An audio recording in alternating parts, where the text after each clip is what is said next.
नमस्कार, मैं कमलेश कबीर आपका एक बार फिर स्वागत करता हूं इस नए एपिसोड में। आज के इस एपिसोड में हम बात करेंगे पश्चिमी बंगाल की। पश्चिम बंगाल को लेकर अलग अलग, चाहे वो सर्वे एजेंसियां हो या राजनीतिक विश्लेषक, अगर आप उनका मत देखोगे तो ज्यादातर जो है वो ममता बनर्जी को जीतता हुआ दिखा रहे हैं। कुछ कह रहे हैं कि कांटे की टक्कर है, कुछ कह रहे हैं कि ममता बनर्जी जो है वो पिछली बार से ज्यादा सीटें लेगी। लेकिन हालिया स्थिति में अगर हम देखते हैं तो इस वक्त जो नजर आ रहा है, तो इस वीडियो में हम सीटों की तो बात नहीं करेंगे, क्योंकि जिस दिन मतदान हो जाएगा उस दिन तक, क्योंकि पहला चरण 23 अप्रैल और दूसरा 29 अप्रैल, तो आप कह सकते हैं कि 20 दिन से ज्यादा का समय है। अब ऐसी स्थिति में डेली जो है वो मुद्दे बदल जाते हैं। कभी कुछ चीजें जो है वो आपके फेवर में होती है, कभी आपके जो है वो खिलाफ चली जाती है।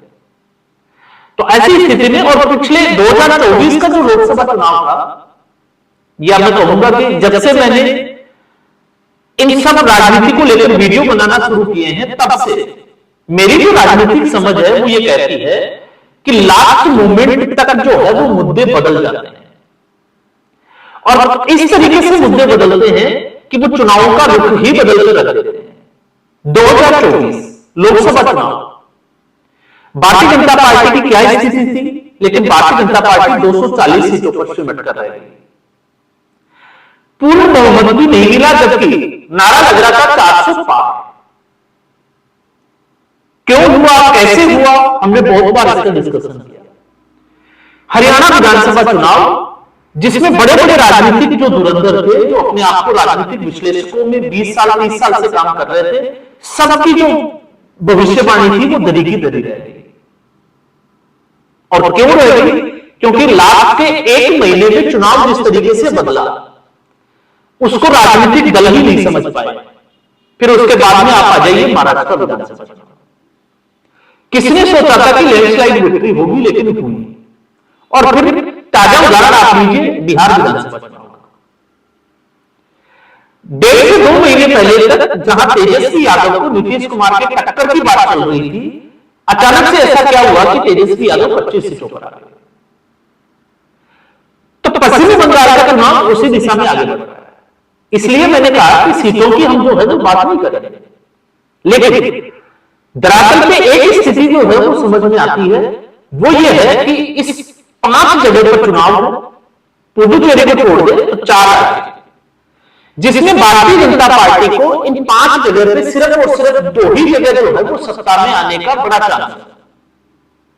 तो भारतीय जनता पार्टी इसको हल्के में नहीं लेगी, यह हमें जो है वो पहले से समझ के रखना चाहिए। एक पश्चिमी बंगाल और दूसरा आसाम। आसाम में भारतीय जनता पार्टी की 2 टर्म की सरकार है, तो मुझे लगता है कि वहां पर हम जो है वो बाद में बात कर सकते हैं। पश्चिमी बंगाल, जिसमें भारतीय जनता पार्टी को यह लगता है कि वो सत्ता में आ सकती है, लेकिन यहां पर भारतीय जनता पार्टी की जो टक्कर है वो टीएमसी से है। अब मैं यहां पर एक चीज आपको पहले ही क्लियर कर देता हूं, भारतीय जनता पार्टी की जब टक्कर कांग्रेस पार्टी से हो तो भारतीय जनता पार्टी ज्यादा मजबूत होती है। आसाम में आप देख लीजिए, आसाम में इस वक्त भारतीय जनता पार्टी पूरे तरीके से कांग्रेस पार्टी को बैक पर लिया, क्योंकि वहां आमना सामना कांग्रेस वर्सेस बीजेपी है।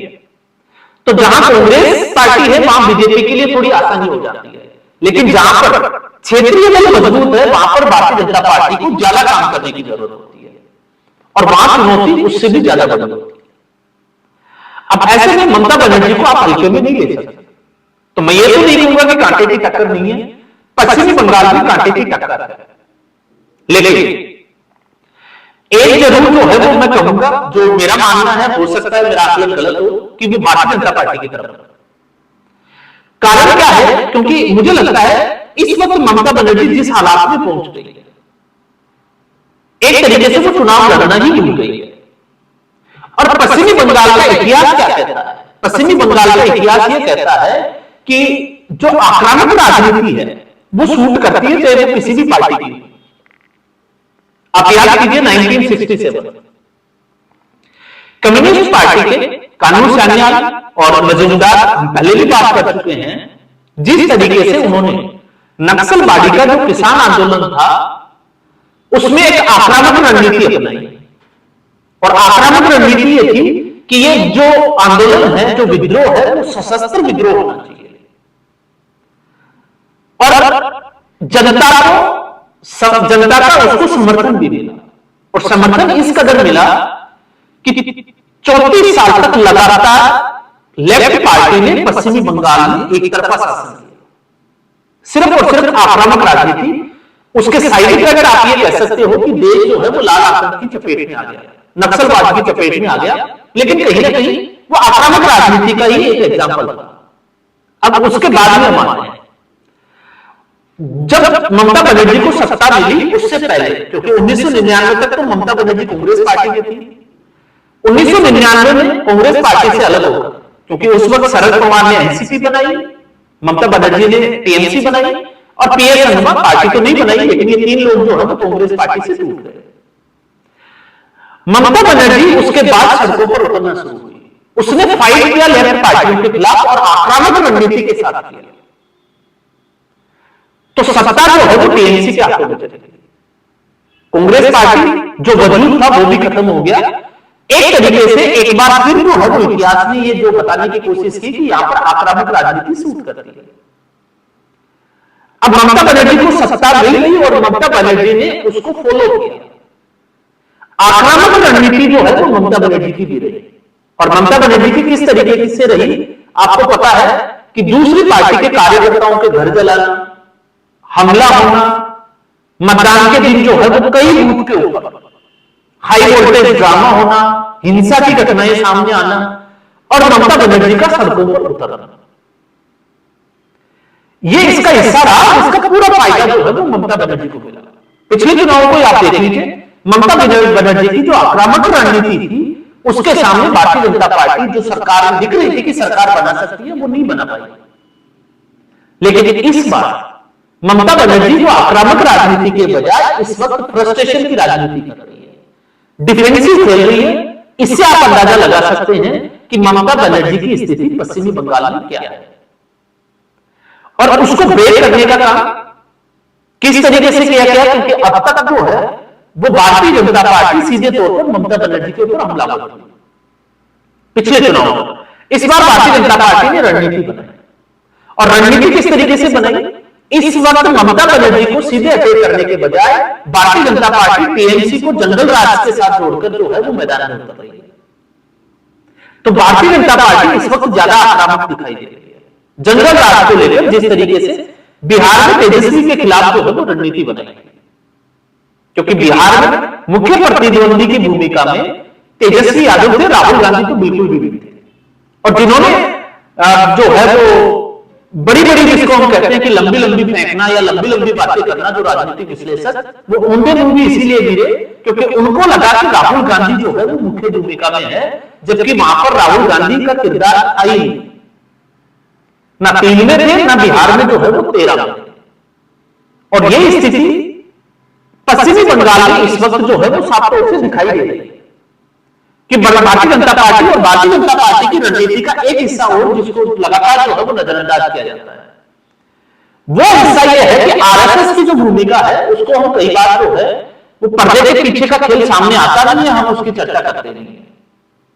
हरियाणा के विधानसभा चुनाव में 1 से 1.5 महीने पहले जिस तरीके से आरएसएस ने एक रणनीति तैयार की थी भारतीय जनता पार्टी की, क्योंकि आरएसएस का आप अंग कह सकते हो भारतीय जनता पार्टी को, लेकिन आरएसएस पॉलिटिक्स से दूर है और भारतीय जनता पार्टी खुलकर पॉलिटिक्स करती है। ये दोनों में फर्क है। तो अगर राजनीतिक रूप से अगर लड़ाई की बात करते हैं तो फिर भारतीय जनता पार्टी लड़ती है, और अंदरूनी रूप से अगर आप देखोगे तो फिर आरएसएस। तो आरएसएस की इस वक्त अगर आप सोच रहे हो कि पश्चिमी बंगाल में रणनीति क्या है, तो वहां पर है कि हर घर जो हिंदू बाहुल्य क्षेत्र है उसमें लगभग जो है वो 7 बार मीटिंग होनी चाहिए आरएसएस के लोगों की। मतलब अलग अलग कार्यकर्ता उसी घर में 7 बार पहुंचे, वो मोटिवेट करेंगे घर से बाहर निकलकर वोट करने के लिए। वो बताएंगे कि आपका एक वोट जो है वो कितना परिवर्तन ला सकता है। अब वो सीधे तौर पर भारतीय जनता पार्टी का नाम नहीं लेंगे, लेकिन वो इस तरीके की रणनीति जो है वो उनकी रहती है और आरएसएस इस चुनाव में जो है वो पहले से ही उतर चुकी है।